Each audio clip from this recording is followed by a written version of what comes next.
All right. Thank you everyone for being here today. I'm Corbin Lamplot alongside Ryan Thomas, and our project was for the USDA, the Wetland Determination Tool. For our design team, we had Corbin as our squad lead and project manager.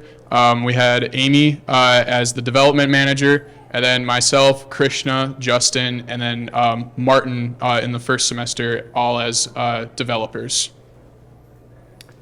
For the company we worked for, it was the USDA, the NRCS team, and specifically the Wetland Delineation team, which included Brian Baskerville, Carlos Villarreal, Lindsay Hovey, Ryan Cromer, Kevin Lamkin, Brandon Bohm, and Corey Schmidt. There's other people as well, but they were not the ones that we were in constant contact with. But basically what the wetland team does is go out to agricultural fields and determines whether or not a spot in the field is a wetland or not. It's important for conserving the wildlife and resources in those agriculture fields.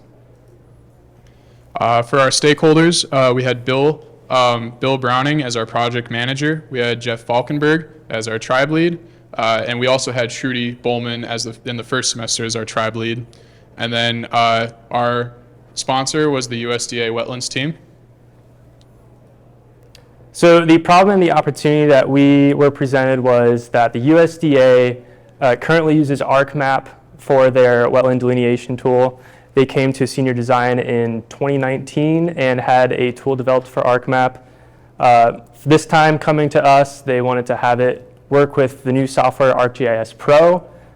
We found out early on that it won't be compatible with ArcGIS Pro, their old tool for ArcMap. So we had to construct a new tool for ArcGIS Pro. And the opportunity that this new tool presents over the old tool is that it will contribute data to one cloud database.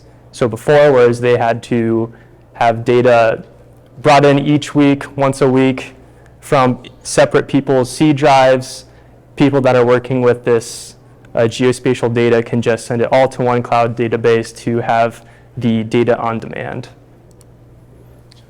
All right, and then this is the solution that we built here. This is the front end for just the tool.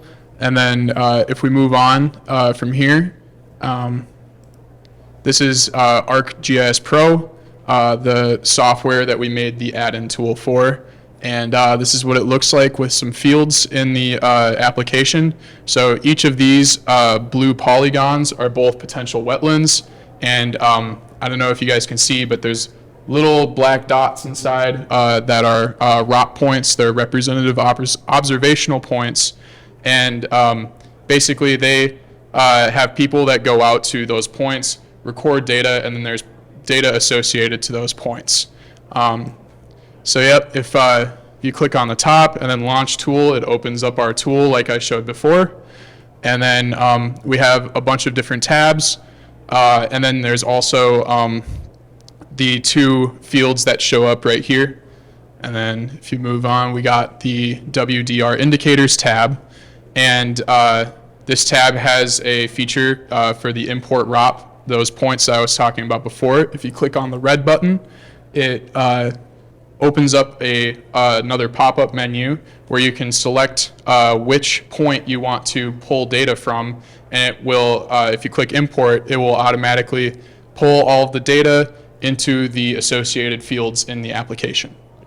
And then for the architecture, we really wanted to focus on having a modular design in case they wanted to have any updates in the future.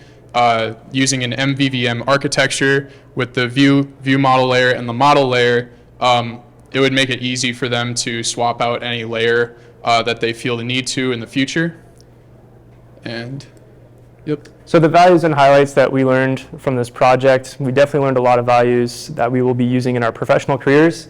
One of the big ones was first making assumptions about the project can affect the scope and timeline of the project. This is something that we kind of assumed early on, that the old tool was going to be compatible with the new software. And with that assumption, we kind of thought like, oh, we'll be able to get to all the other features that they wanted to have us implement. But then we figured out a couple weeks later that we'd have to completely rebuild the tool from scratch So is a good lesson learned to not make assumptions early on. And then another value that we learned was that keeping constant communication with the sponsor is key.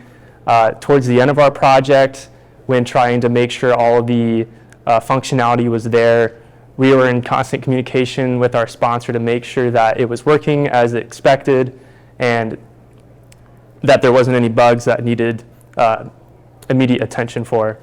And then I'd say one highlight that we don't have listed would be that learning the software, the ArcGIS Pro SDK, was quite difficult, and there were courses that Esri offered that would cost like $8,400, but we had to figure it out on our own, and I think it's really impressive that our team was able to do this.